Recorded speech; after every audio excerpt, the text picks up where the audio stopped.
Assalamualaikum warahmatullahi wabarakatuh. Innal hamdalillah nahmaduhu wa nasta'inuhu wa nastaghfiruh wa na'udzu billahi min shururi anfusina wa sayyiati a'malina. Man yahdihillahu fala mudilla lahu wa man yudlil fala hadiya lahu. وأشهد أن لا إله إلا الله وحده لا شريك له وأشهد أن محمدا عبده ورسوله اللهم صل وسلم على حبيبنا ورسولنا محمد وعلى آل محمد كما صليت على آل إبراهيم وعلى آل إبراهيم إنك حميد مجيد وبارك على محمد وعلى آل محمد كما باركت على آل إبراهيم وعلى آل إبراهيم في العالمين إنك حميد مجيد. أيها الحاضرون والحاضرات rahimani wa rahimakumullah, bapak-bapak, ibu-ibu yang kami muliakan, marilah kita selalu banyak bersyukur kepada Allah Subhanahu wa taala atas apa yang Allah berikan kepada kita. Sampai detik ini Allah masih beri kita kesempatan untuk bermajelis. Ini adalah majelis spesial. Kalau semakin sepi itu semakin spesial, Pak. Menunjukkan Allah memilih di antara hamba-hambanya. Spesial sedikit. Tidak semua dipilih. Dan kedua, salawat dan salam kepada Nabi kita Muhammad sallallahu alaihi wasallam. Pada malam ini kita lanjutkan kajian kita hadis Arba'in An-Nawawi, yang masuk hadis ini malam ini hadis yang ke-10. Sebelumnya perlu kami sampaikan, sejak dulu di awal kami sampaikan bahwa kitab Arba'in Nawawi ini kitab yang semua para ulama menyarankan atau bahkan mendekati kewajiban untuk orang mempelajari. Karena di dalamnya adalah dasar-dasar agama. Sudah pernah belajar Ustadz? Dan kemudian yang kedua, bahwa ilmu itu, sepakat ulama ini, ilmu itu akan kuat bila diulang-ulang. Jadi jangan dikira orang tuh pernah belajar ini, duduk di majelis terus dia hafal, dia paham gitu. Enggak. Jadi ilmu itu akan dia dapatkan tatkala dia belajar, dia kemudian duduk di majelis terus dia hafal, itu pun lupa nanti. Dia harus murojaah kembali. Dia harus belajar kembali. Kenapa? Karena memang begitu. Ilmu itu akan kuat jika sering diulang. Semoga ya Allah Subhanahu wa taala menguatkan ilmu kita, pada khusus kita mengilmui dalam hadis Arba'in An-Nawawi. Hadis yang ke-10. An Abi Hurairah radhiyallahu anhu qala Rasulullah sallallahu alaihi wasallam, innallaha tayyibun la yaqbalu illa tayyiban wa innallaha amara al-mu'minina bima amara bihi al-mursalin faqala ya ayyuhar rusulu kulu minat tayyibati wa'malu salihan wa qala ta'ala ya ayyuhalladzina amanu kulu min tayyibati ma razaqnakum. ثم ذكر الرجل يطيل السفر أشعث أغبر يمد يديه إلى السماء فقال يا ربي ومطعمه حرام وملبسه حرام وغذي بالحرام فأنى يستجاب له رواه مسلم. Hadis artinya dari sahabat Abu Hurairah radhiyallahu anhu telah berkata Nabi sallallahu alaihi wasallam, Nabi telah bersabda, sesungguhnya innallaha ta'ala thayyib. Allah itu adalah zat yang maha baik.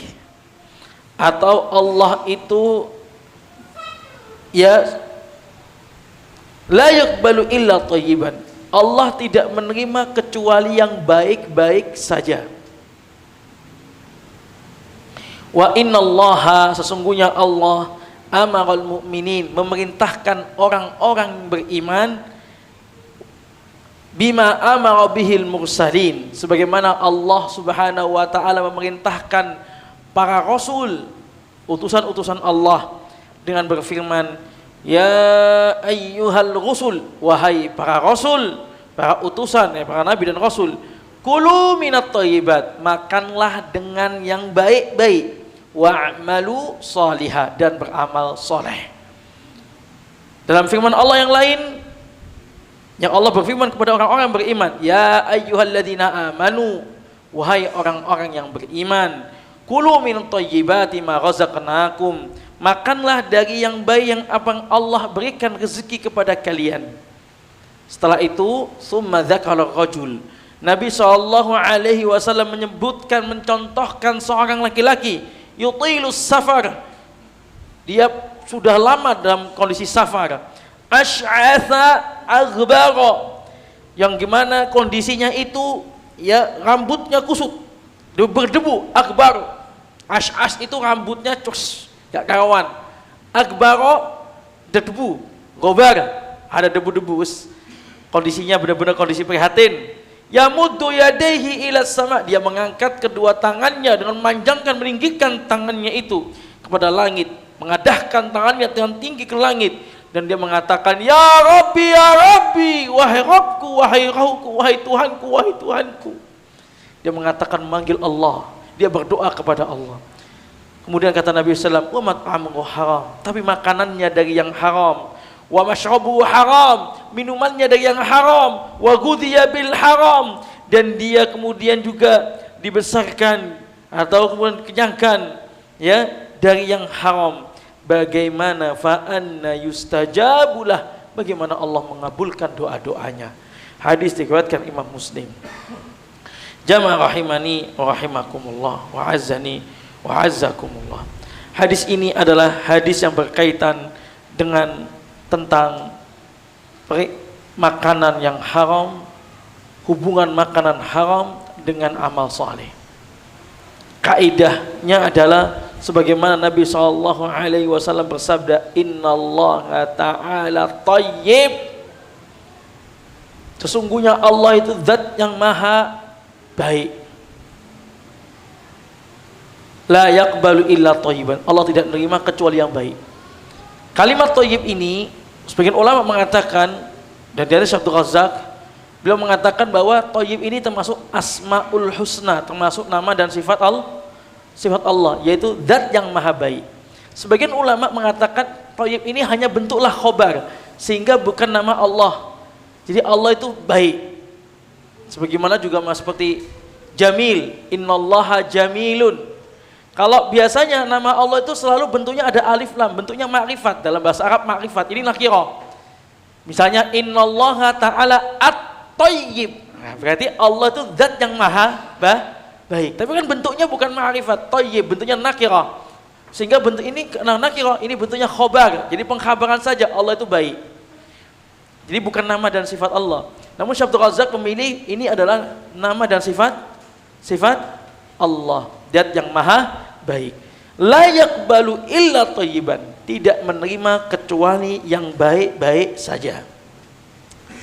Kemudian ya dari sini ya kemudian Allah Subhanahu wa taala, Nabi memberikan firman Allah Subhanahu wa taala bahwa para rasul semua rasul, begitu orang beriman diperintahkan untuk makan yang baik. Setelah mengatakan bahwasanya Allah zat yang maha baik dan menerima yang baik saja, kemudian Allah menyampaikan, memerintahkan, ada kalimat perintah, amara, perintah. Setelah mengabarkan Allah itu baik, menerima yang baik, baru kalimat perintah. Berarti kontekstual hadis ada tentang perintah untuk makan yang baik. Perintahnya adalah amaral mu'minina bima amara bil mursalin, faqala ta'ala ya ayyuhar rusul, wahai para rasul, semua para rasul dari Nabi Adam sampai Nabi kita Muhammad sallallahu alaihi wasallam semuanya, kulu min thayyibat, makanlah dari yang baik-baik. Para rasul diperintahkan wa'malu sholihah, ada kemudian beramal soleh. Dalam ayat ini di mana Allah Subhanahu wa taala setelah dalam surat Al-Mu'minun ayat 51, surat Al-Mu'minun ayat 51 yang ini, di mana Allah setelah mengatakan makanlah yang baik, kemudian Allah perintahkan juga beramal soleh. Menunjukkan apa? Di sini ada faedah, ada hubungan besar antara makanan yang baik dengan amal soleh. Yang dimana bahwasanya orang yang nanti amalnya soleh tapi makanannya yang gak baik, amalannya ditolak.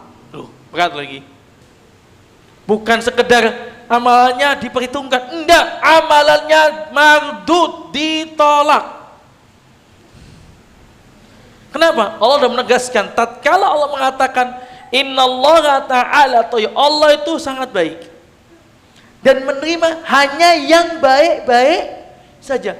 Ini ada konsekuensi, berarti yang tidak baik Allah gak terima.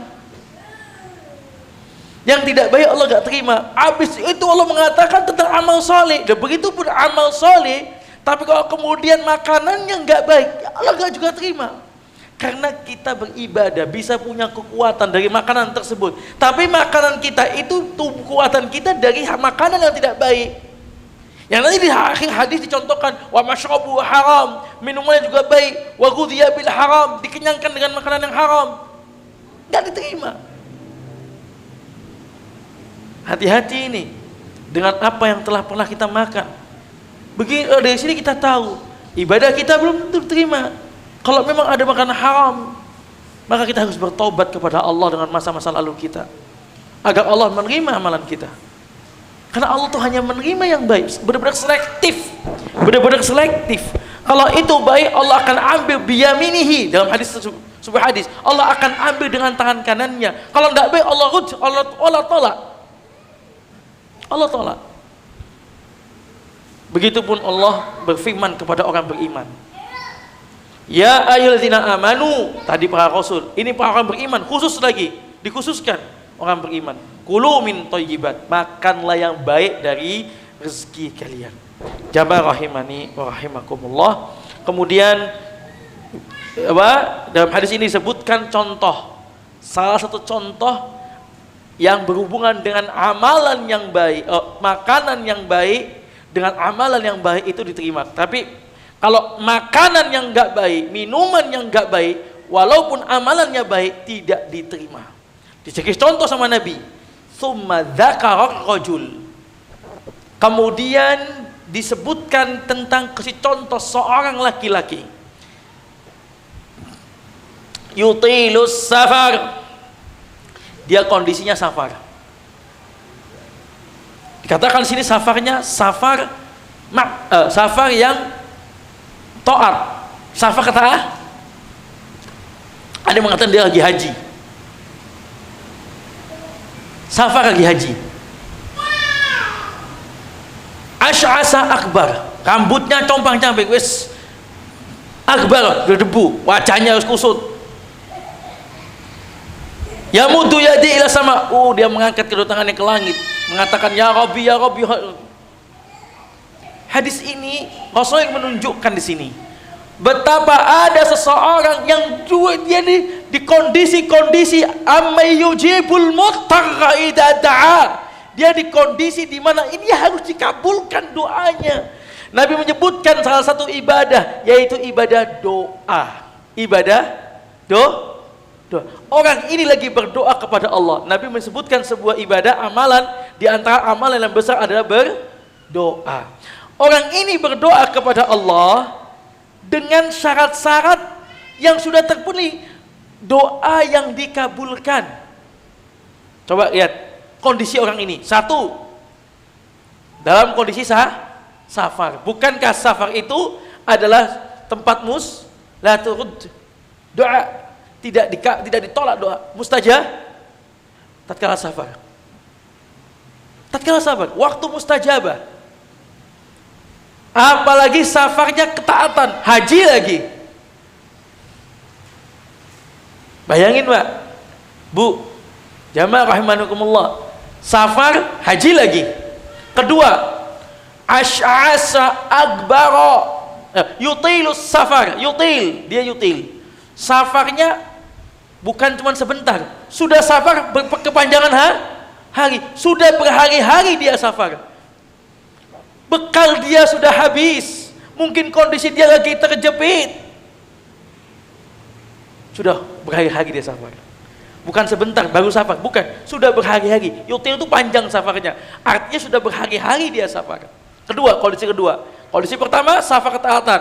Kondisi kedua, dia sudah safar yang berhari-hari. Kondisi ketiga, Ash'atha akbar. Dia kondisi compang-camping, Pak. Rambut ini gak karuan, Pak. Berdebu semuanya nih. Ini kondisi di mana orang sudah berhina, Pak. Kondisi tidak sombong, kondisi orang tawadhu ini, kondisi udah orang merendah, prihatin, kondisi orang butuh bantuan lah. Di hadapan Allah, apa yang mau disombongkan dari pakaian yang sudah yang kotor, wajah dia yang berdebu, rambut dia udah gak tertata, apa? Dia benar-benar membutuhkan bantuan pada Allah. Di kondisi yang ketiga, kondisi yang prihatin dia nih. Amma yujibul muttar, dia kondisi yang terdesak, harus dikabulkan doanya, Pak. Harus dikabulkan doanya. Yang ketiga ini, kondisi yang keempat, yamuddu yadaihi ila sama. Kondisi sudah safar yang berhari-hari, dia safar taatan di tengah padang pasir, nggak ada siapa-siapa, rambutnya kusut, wajahnya berdebu, benar-benar membutuh bantuan. Angkat tangan pula dia kepada Allah dengan setinggi yadaihi ila sama, yamuddu, memanjangkan tangannya.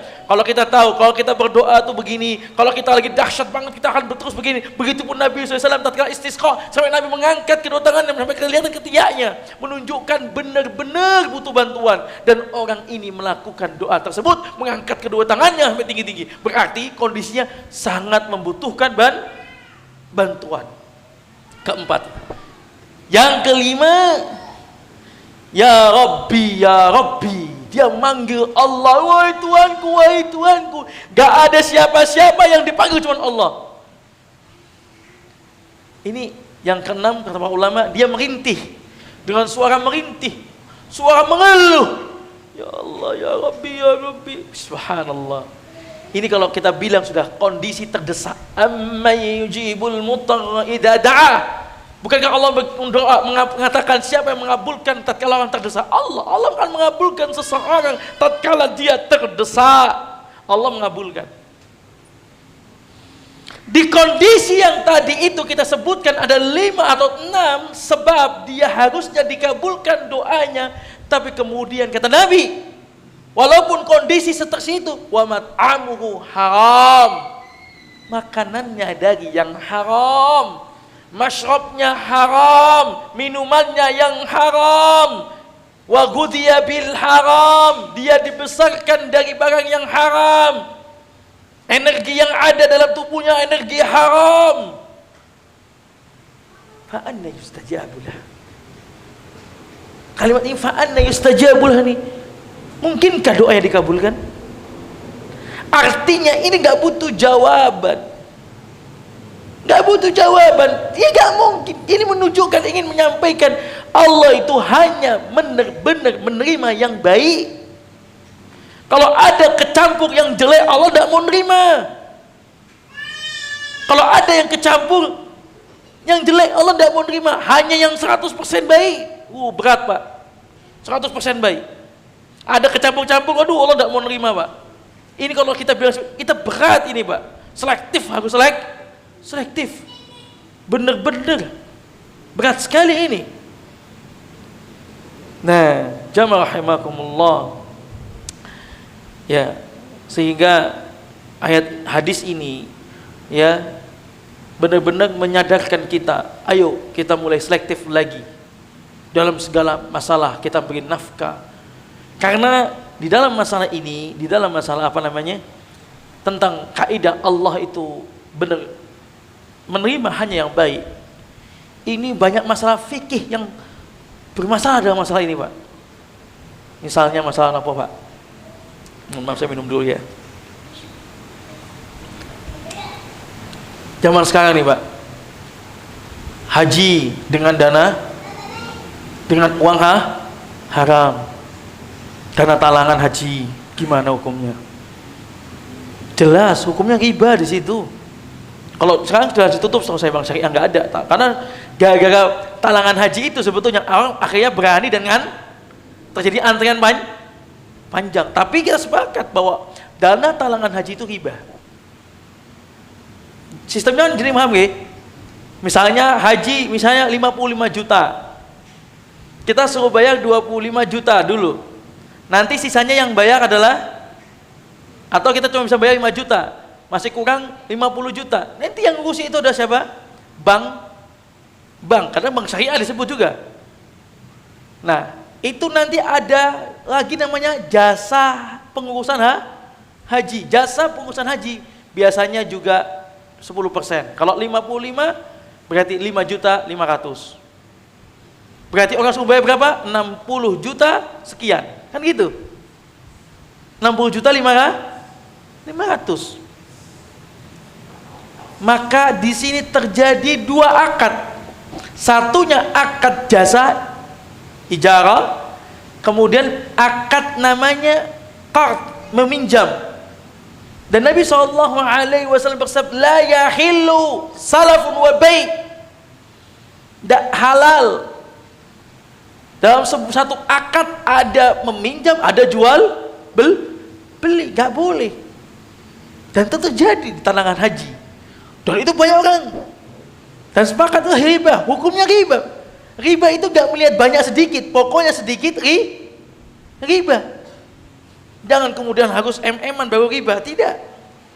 Riba itu walaupun sedikit, walaupun cuma tukar uang lebaran nih loh, 10.000 ditukar dapat 11.000, misalnya 100.000 dapat 11.000, 110.000, 102.000 saja, dilebihkan saja. Akad seperti itu sudah disebut riba. Sehingga para ulama mengatakan bahwa dan haji dengan uang haram, jumhur ulama, ya saya bacakan di sini, kebanyakan jumhur ulama bukan aneh. Falladhi alaihi jumhur ahlul ilmi anna man hajja bimalin haram saqata anhu wujubul hajj ma irtikabihil itsm tanawalu dzalika mal haram. Jumhur ulama mengatakan orang yang berhaji dengan dana haram, maka dia hajinya dianggap sah, gugurlah kewajiban haji dia sebagai rukun Islam yang kelima, tetapi dia dosa. Dia tidak mendapatkan pahala dari haji karena Allah tidak menerima. Dia tidak mendapatkan pahala dari haji, Allah tidak menerima. Itu jumhur ulama mengatakan begitu. Kias kemana? Kias ke masalah ini. Karena Allah hanya menerima yang baik. Wa qala an-Nawawi fil Majmu', Imam Nawawi juga mengatakan dalam mazhab Syafi'i, idza hajja bimalin haramin aw raqiba dabatin maqsubatin, apabila seseorang itu haji dengan harta yang haram atau dia menggunakan kendaraan yang gosop, kendaraan onta, kuda zaman dulu, berangkat haji pakai kendaraan yang gosop, bukan pemiliknya.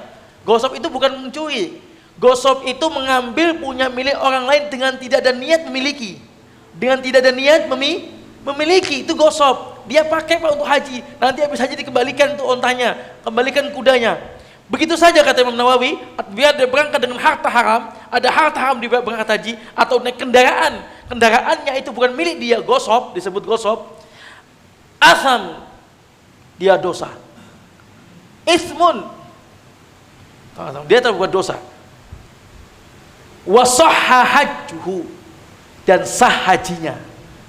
Jadi semua ulama mengatakan sah hajinya sah, tapi dosa. Masalahnya tidak diterima, nggak dapat pahala dari haji. Berat ini Pak, ini yang berat loh Pak. Bukan masalahnya diterima, kita gugur tapi kita nggak diterima. Itu berat sekali Pak. Makanya kalau bisa kita lepas dari ini, kita lepas. Berat ini. Mesti banyak jamaah saat ini, kata cuma talangan semua saat ini. Gimana Ustaz? Wallahu a'lam.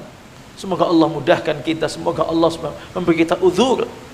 Tapi jelasnya secara hukum apa adanya saya bacakan.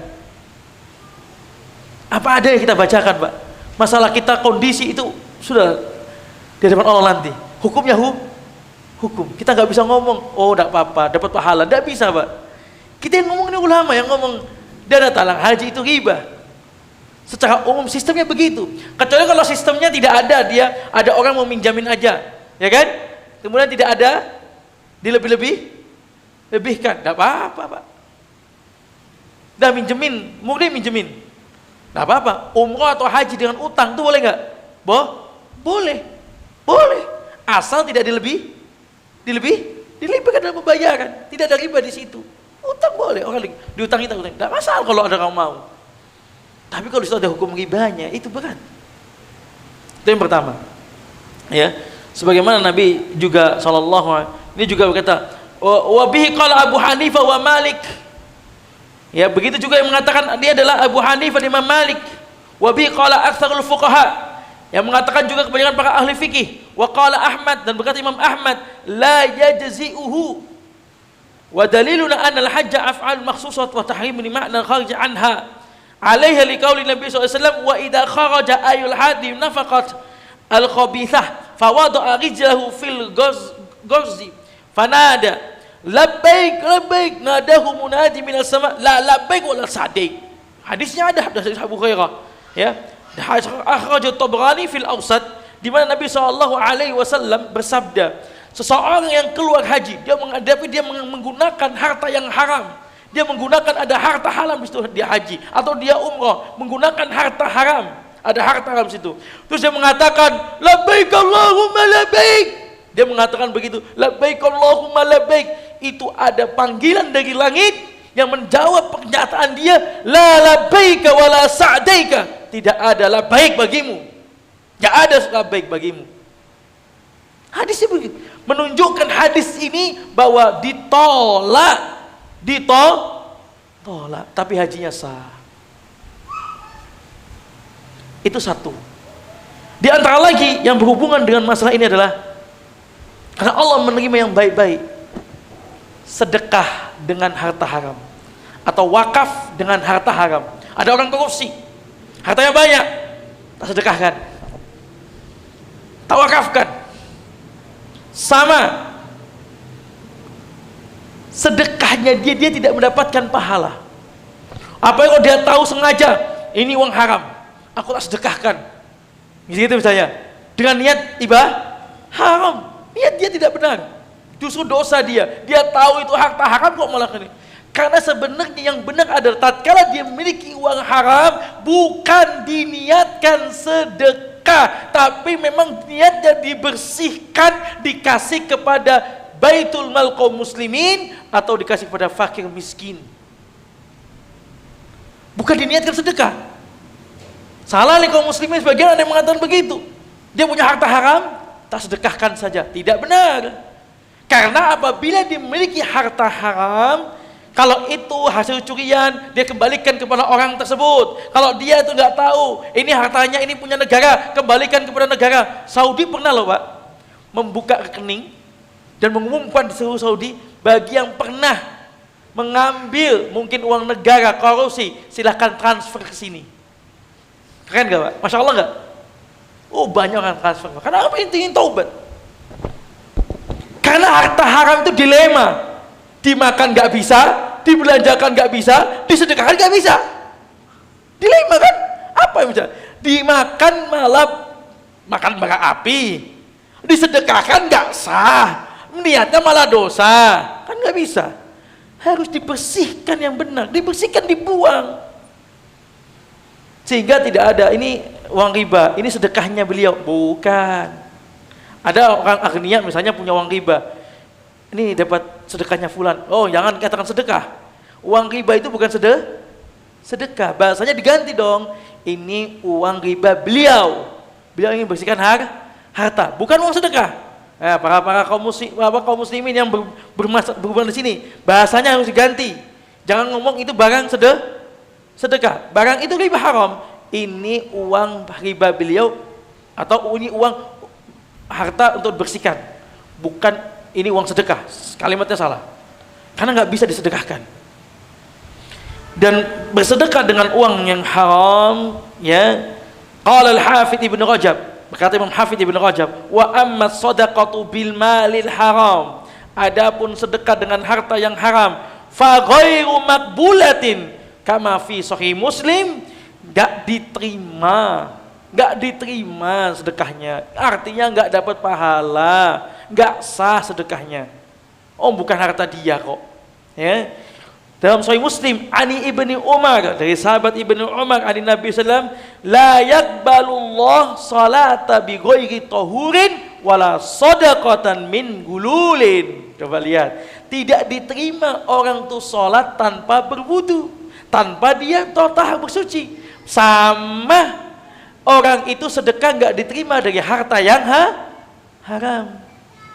Kalau saya tanya, di sejajar ini antara sholat dan sedekah disamakan. Sholat kalau nggak wudu sah nggak? Walaupun bacaannya panjang, walaupun di Masjidil Haram, walaupun di Masjid Nabawi, walaupun dengan imam yang Masya Allah, walaupun dia khusyuk, walaupun dia kemudian memakai pakaian yang paling terbaik, walaupun dia dalam kondisi terbaik, tapi dia nggak wudu, nggak sah sholatnya, nggak diterima. Wajib ngulangi nggak? Wajib ngulangi. Wajib ngulangi.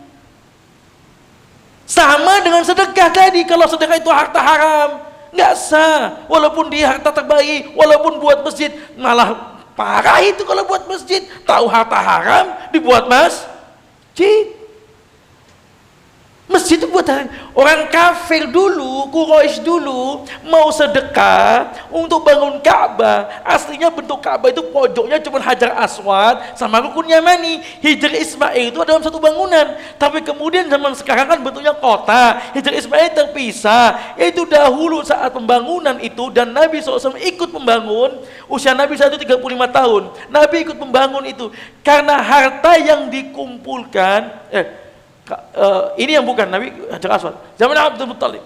Harta yang dikumpulkan, benar ikut Nabi SAW ikut membangun. Usia Nabi 35 tahun. Harta yang dikumpulkan benar-benar dari harta yang murni. Tidak boleh harta riba, tidak boleh harta dolim, harta dari berzina, harta dari judi kimar, nggak boleh. Akhirnya yang benar-benar mereka selektif dalam harta itu, jadilah cuman bangunan kota. Hijr Ismail nggak kebangun. Padahal kita tahu orang zaman dulu yang di Quraisy itu kaya sekali, ontanya banyak, ratusan. Pusat perdagangan itu di Mekah dulu itu. Perdagangan itu pusatnya di Mekah.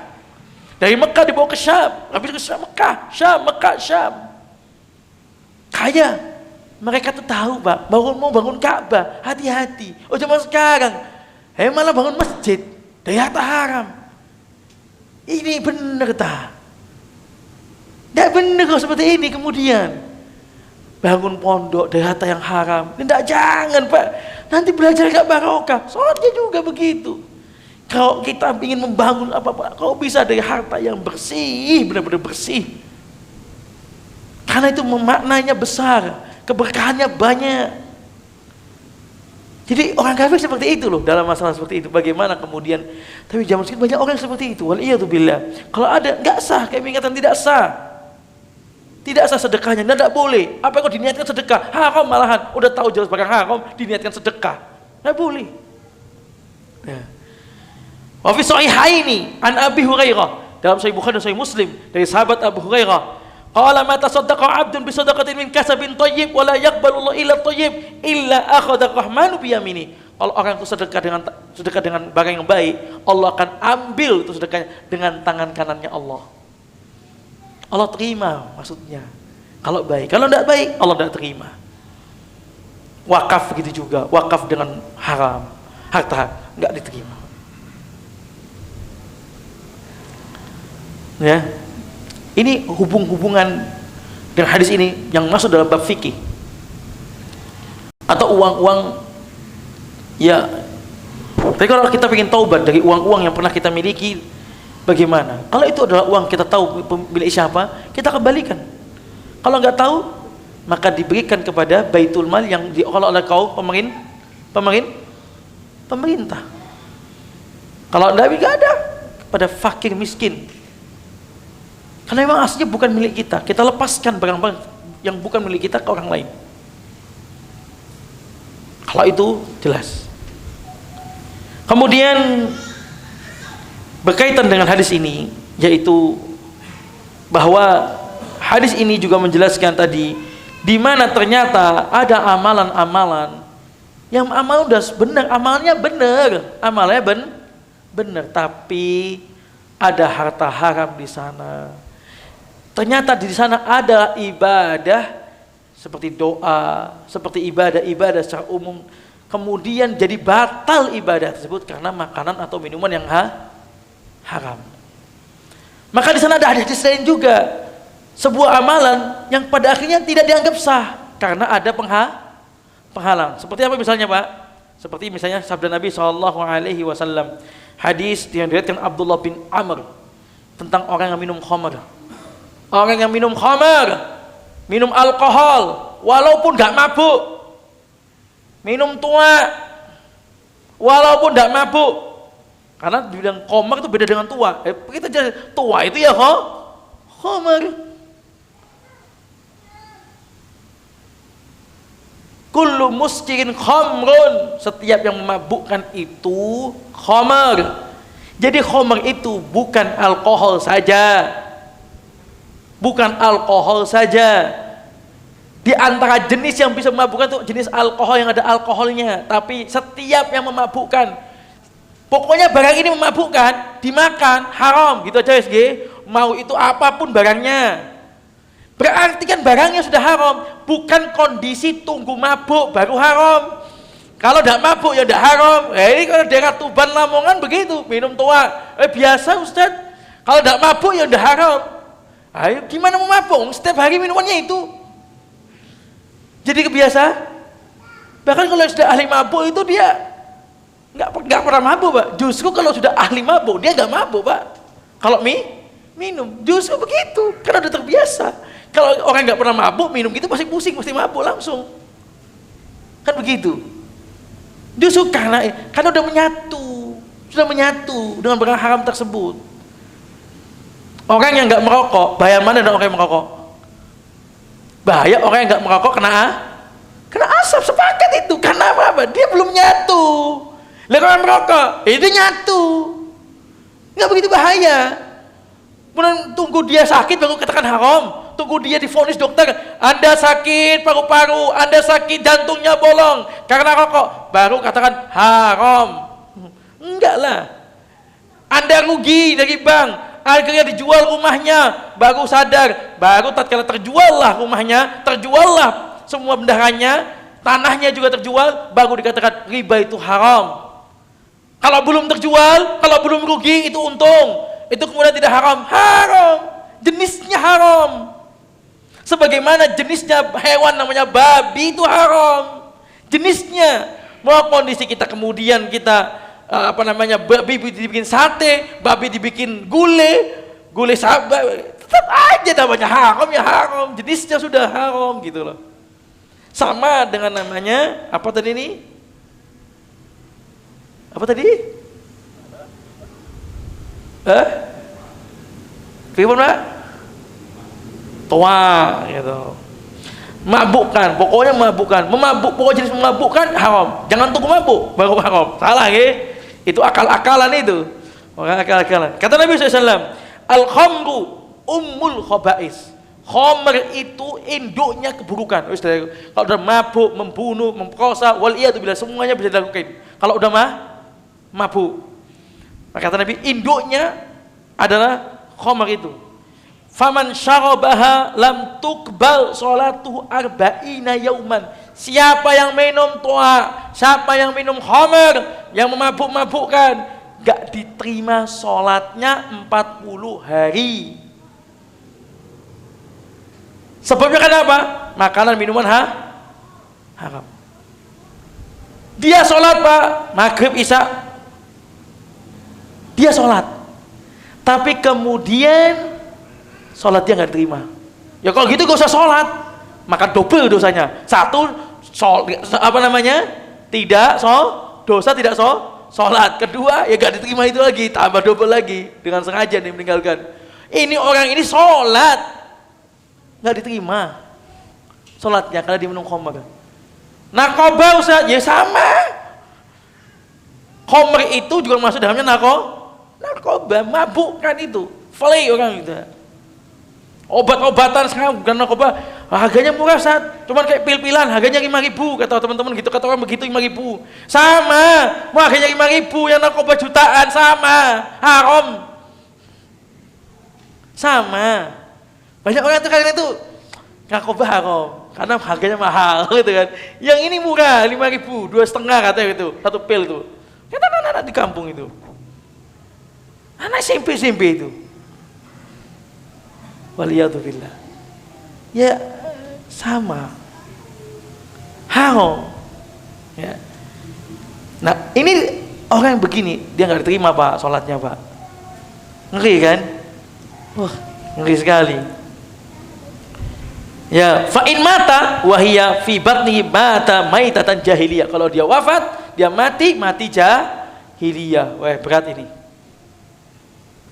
Hadis diriwayatkan Imam Tabrani dan disahihkan oleh Syalbani dalam sisi as-sahihah.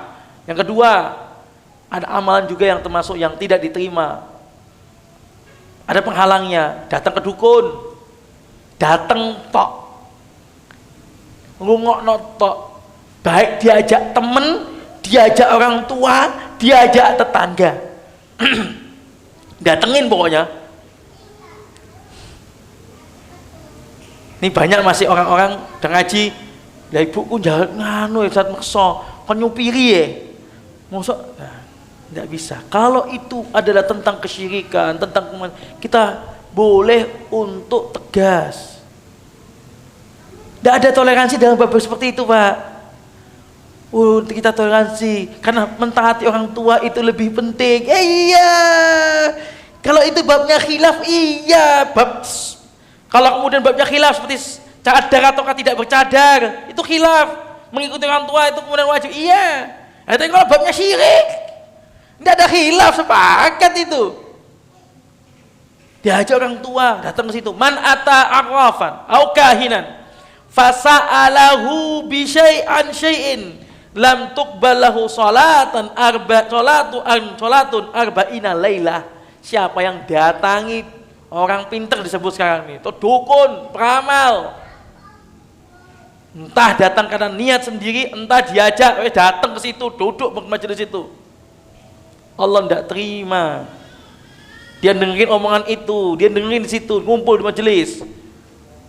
Ya kalau dia datang, kemudian dia dipaksa, kemudian dia nggak mau tuh dipaksa, harus dia meliping, nggak ikut situ, wallahu a'lam bishawab. Kalau itu, ini datang duduk di situ, wes. Tidak diterima sholatnya 40 hari. Kalau dia membenarkan, fasodaqahu, kalau dia membenarkan, kafir. Dia membenarkan kufur perbuatan tersebut. Bisa keluar dari Islam dia. Kalau dia sudah iqamatul hujjah, bahaya. Tapi yang jelasnya di sana ada amalan sholat, ya ternyata ada penghalang, ya nggak bisa. Nah, ya contoh lagi, ini bagi ibu-ibu, ini, ya istri yang tidur suaminya dalam kondisi murka, marah, hati-hati ibu-ibu. Amalan jenengan, amalan kebaikan jenengan bisa ditolak oleh Allah Subhanahu wa ta'ala. Atau selanjutnya orang yang bermusuhan antar saudara, hati-hati yang punya musuh. Gak cocok sampai temen nih, hanya masalah sepele, gak seneng sampai pribadinya, hati-hati. Juga bisa sholatnya gak diterima oleh Allah Subhanahu wa ta'ala. Perhatikan bab ini. Begitu juga imam makso pada jamaah gak seneng, makso imam, jamaah gak seneng. Hati-hati, imam yang dibenci oleh jamaah, jangan maksa imam. 3 jenis ini, satu wanita yang tidur kondisi suaminya murka, marah. Kedua, seorang yang bermusuhan, cekcok, gak cocok-cocokan, sampai kemudian marah, saya mendolimi, gak mau damai. Yang ketiga, ya imam yang dibenci, maksokno imam. Kata Nabi SAW, salah satun la tarfa'u lahum salatuhum fawqa ru'usim shibran. 3 golongan sholatnya nggak diterima, nggak keangkat, walaupun cuma sejengkal itu nggak keangkat sholatnya. Apa yang sampai ke langit? Cuman sampai di atas kepalanya pun cuma seberapa, cuma sejengkal, sibuk itu cuma berapa aja gitu. Nggak sampai ke langit, ke atas, terbang aja belum sholatnya, terangkat nggak? Tinggi langit itu.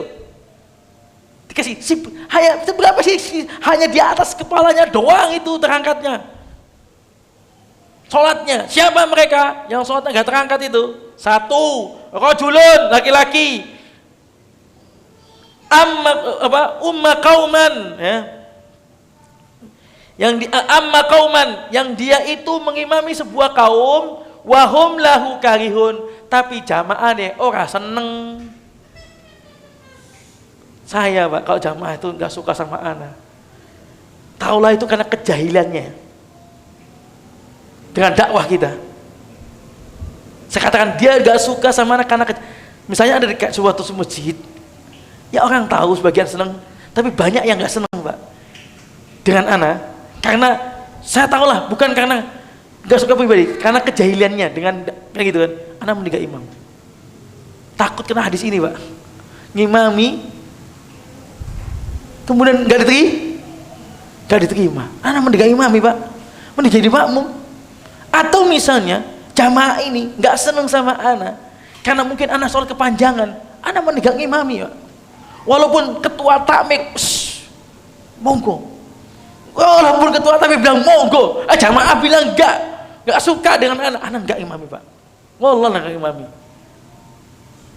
Meninggal imami kita sinting mengaku sholat nggak keterima.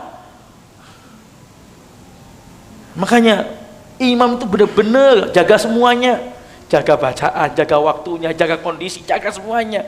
Jangan sampai ada yang benci. Ini kalau ada yang seperti ini, maksa oleh imam, dibenci oleh jamaahnya, nggak diterima sholatnya. Yang kedua, wa mra'atun batat wa zawjuha 'alayha sakhit. Seorang wanita dia tidur nyenyak, tidur dia, dan suaminya dalam kondisi marah, murka. Sakhit itu murka Pak, benar-benar jengkel. Nah kok bojone itu nyenyak, hati-hati para istri, sholat anda nggak diterima oleh Allah, sholat jenengan nggak diterima oleh Allah. Lantas bagaimana? Segera minta maaf. Begitupun juga bapak-bapak, para suami, jangan dijadikan senjata yang ini. Jadi senjata. Itu aku murka. Aku murka. Tunggu. Jangan jadikan senjata. Berarti gimana Pak? Segera maafkan, hilangkan kemurkaan. Ya Allah, istri kita tidur, dapat hilangkan ya Allah. Kita cinta sayang bener, maafkan dia Pak. Biar nanti dia sholat subuh, sholat malam, dia bisa bangun, dia bisa sholatnya diterima oleh Allah. Tapi kalau dia kemudian tetap tidur, dia sholat gak diterima oleh Allah dalam kondisi suaminya, dia belum minta maaf sama suaminya, pun sama ibu-ibu, minta maaf, walaupun suami kadang udah maafkan, minta maaf. Ya walaupun kadang-kadang bulet, jenengan ngakui salah, bulet. Tapi tetap minta maaf. Subhanallah. Yang ketiga adalah wa ikhwanun. Saya kasih ulangi lagi, wa ikhwanun. Saudara semuslim, saudara seiman. Mutasaraman. Saling bermusuhan. Ya, dua saudara yang saling bermusuhan. Apalagi ini saudara kandung. Kalau udah tahu begini Pak, mau musuhan kita sama keluarga kita, mau musuh-musuhan Pak, wes dah Pak, maafkan sudah. Kalau dia masih musuh kita, enggak apa-apa, kita maafkan yang penting. Yang penting kita itu bisa, sholat kita bisa diterima oleh Allah Subhanahu Wa Taala. Karena memang kita sudah ngaji, kita sudah berusaha sholat pada Allah. Loh kok babak begini itu loh, kita tidak bisa maafkan, berarti ada yang salah. Apa kita sudah mendengar hadis seperti ini? 3 golongan. Ya jangan, Pak. Ini ada amalan tadi yang ditolak oleh Allah, walaupun dia mengamalkan, karena ada penghalang. Nah, ini diantaranya. Ya. Juga apa seperti Nabi hadis Nabi kemudian yang selanjutnya ada budak yang kabur sampai dia hatta raja ila sayyidi, sampai dia kembali kepada tuannya. Selama dia belum kembali juga tidak diterima salatnya. Tapi yang tadi saya bacakan yang budak sudah tidak relevan, tidak ada zaman sekarang ya. Bukan tidak relevan, tapi suatu saat nanti akan ada, bisa saja wallahu ta'ala wa alam. Tapi jelasnya yang tadi kami sebutkan di awal, hal-hal yang bisa menghalangi seseorang dari amalan itu bisa. Ini semua berhubungan dengan hadis yang nomor 10, harta haram. Dan yang pasti makanan tadi disebutkan antara makanan dengan amal yang salih, bahwa yang membuat kita tidak banyak bisa bangun, yang membuat kita tidak bisa banyak beribadah adalah dosa. Di antara dosa adalah makanan haram. Susah kita beramal saleh, sulit kita beramal saleh. Dan yang memudahkan kita untuk beramal saleh, makanan yang baik.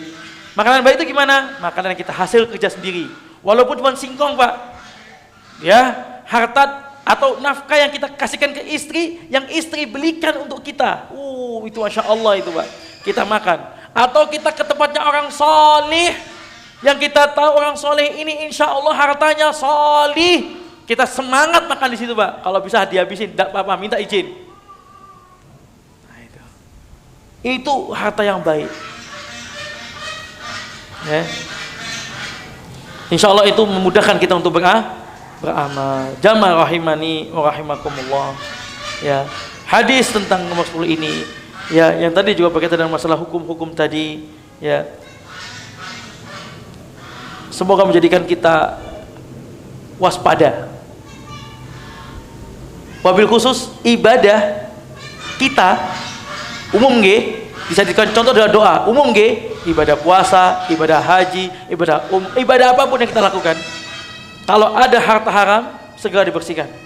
Segera dibersihkan dan diganti dan dibuang. Dah, begitu kaidahnya yang penting. Dan jangan sampai diniatkan sedekah, jangan penting, jangan itu. Langsung berikan. Ada tahu miliknya kasihkan, enggak tahu miliknya kita sedekahkan kepada fakir dan miskin. Ke fakir miskin ya. Jangan buat ke masjid, jangan buat ke masjid kalau lembaga pondok, tidak. Mending ke fakir miskin. Tapi kalau bisa baitul mal yang pemerintah, ke baitul mal pemerintah kalau ada, itu yang paling berhak. Yang paling berhak menata di situ. Kalau enggak ada, fakir miskin. Kaidah riba boleh digunakan kepada siapa? Untuk kaum muslimin, lebih khusus untuk jalan raya, gunakan untuk jalan raya, Pak. Untuk jembatan, untuk lampu, jalan utama, jalan masyarakat yang berbagai, itu diutamakan. Harta dibuang ke situ. Kalau memang nggak ada, fakir miskin. Sebelum Allah mengatakan boleh fakir miskin. Kaidah riba seperti itu. Nah, gitu. Itu yang bisa kita sampaikan pada pertemuan kali ini. Semoga bermanfaat buat kita dan semoga mengingatkan kita. Dan jujur saja, setelah membaca hadis ini, kita merasa kemudian, ya Allah, bila memang dahulu orang tua kita ada memberi makanan kita dari haram, semoga Allah mengampuni dosa orang tua kita dan semoga Allah bersihkan kita. Dan memang kita tahu orang tua kita, karena gini, Pak, termasuk harta haram tidak? Hasil dari kedzaliman. Harta haram enggak? Sama-sama ridho. Mohon maaf saya sebutin. Hasil dari zina. Sama-sama ridho kan? Tapi hasil zina kan haram.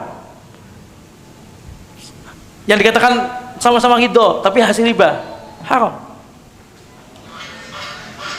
Hal seperti ini itu haram disebut, walaupun nanti cara pengembaliannya itu beda.